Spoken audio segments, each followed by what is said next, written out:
Hi beautiful people, সবাই কেমন আছেন? চলে আসলাম আপনাদের সামনে নতুন একটা ভিডিও নিয়ে।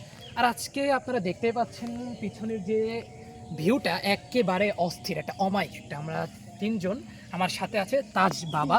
এই যে তাজকে নিয়ে কিন্তু আমি চলে এসেছিলাম ঘোরার জন্য।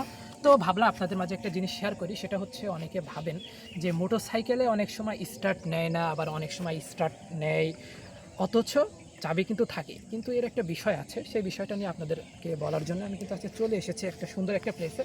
আমার পাশে একটা পুকুর আছে আর চারিপাশে ধান আর ধান ক্ষেত, ঠিক আছে? তো আর এটা হচ্ছে আমার মোটরসাইকেল। তো গাইস, এইটা হচ্ছে ডিসকভারি 125 মোটরসাইকেল। তো আপনাদেরকে আজকে দেখাবো গাড়িটা কিভাবে স্টার্ট নেয় এবং কখন স্টার্ট নেয়। ওকে, তো গাইজ আমি কিন্তু এখন মোটরসাইকেলের উপরে বসে আছি, হ্যাঁ। আর আপনাদেরকে আমি দেখাবো যে আজকে ডিসকভারি মোটরসাইকেল কীভাবে স্টার্ট দেওয়া হয়। হ্যাঁ, ফার্স্ট অফ অল আপনাদেরকে একটা জিনিস দেখাই, এদিকে আসো। তো গাইজ, এটা হচ্ছে আমি গাড়ি স্টার্ট করলাম, ঠিক আছে?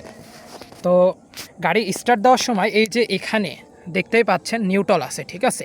এই নিউট্রালটা যখন গাড়িতে থাকবে তখন যে কোনো গাড়িতে আপনি স্টার্ট দেন কেন, এটা স্টার্ট হবে। তো গাইজ, আপনারা দেখতে পেলেন যে গাড়িতে যখন নিউট্রাল থাকে, মানে এন চিহ্নটা লেখা থাকলে যে কোনো গাড়িতে আপনি স্টার্ট বাটন টিপলেই কিন্তু আপনার স্টার্ট নিয়ে নিবে। কিন্তু এখন সমস্যাটা কোন জায়গা? অনেকে বলেন যে স্টার্ট হয়ে যায় বা স্টার্ট হয় না।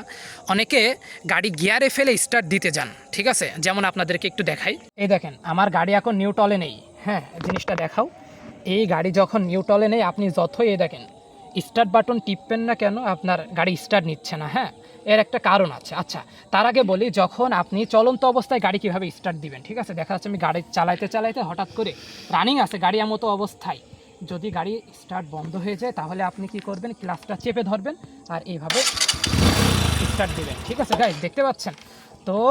আপনার দেখলেন যে ক্লাচ ছাড়া অবস্থায় যদি আপনি গাড়ির স্টার্ট বাটন টিপ মারেন, তাহলে গাড়ি স্টার্ট নিচ্ছে না, অথচ ক্লাচ ধরলে গাড়ি স্টার্ট নিচ্ছে।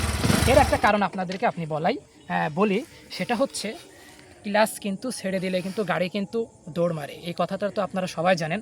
তো আপনি যদি এরকম সিস্টেম করে গাড়ি ক্লাচ অবস্থায়, মানে ক্লাচ ছাড়া অবস্থায় গাড়ি স্টার্ট নিচ্ছে, তাহলে কিন্তু গাড়িটা অ্যাক্সিডেন্ট হওয়ার সম্ভাবনা থাকে। কারণ আপনি যখনই স্টার্ট দিবেন না কেন, গাড়ি দৌড় মারবে। হ্যাঁ, এই জন্য এই সিস্টেমটা করা। তার মানে আমরা বুঝতে পারলাম, গাড়ি যখন নিউট্রালে বা সবুজ চিহ্নটা দেখাবে, তখন আপনারা যে কোনো গাড়ি স্টার্ট দিতে পারবেন। আর যখন গাড়ি নিউট্রালে থাকবে না, তখন আপনাকে অবশ্যই ক্লাচ চেপে ধরতে হবে। এই যে এইভাবে আপনি যদি ক্লাচটা চেপে ধরেন, তাহলে গাড়ি সহজে আপনার স্টার্ট নিয়ে নেবে এবং পরক্ষণে আপনি চলাচল করতে পারবেন, ঠিক আছে? ফার্স্ট গিয়ার দিয়ে আস্তে আস্তে এই যে আপনি মানে ক্লাচ ছাড়তে থাকবেন, গাড়ি আপনার সামনের দিকে এগোতে থাকবে। ওকে গাইস, বুঝতে পেরেছেন সবাই? তো ভিডিওটি যদি ভালো লাগে অবশ্যই লাইক, কমেন্টস অ্যান্ড শেয়ার করবেন এবং আমাকে উৎসাহিত করবেন আপনাদেরকে নতুন নতুন কিছু শেখানোর জন্য। ধন্যবাদ।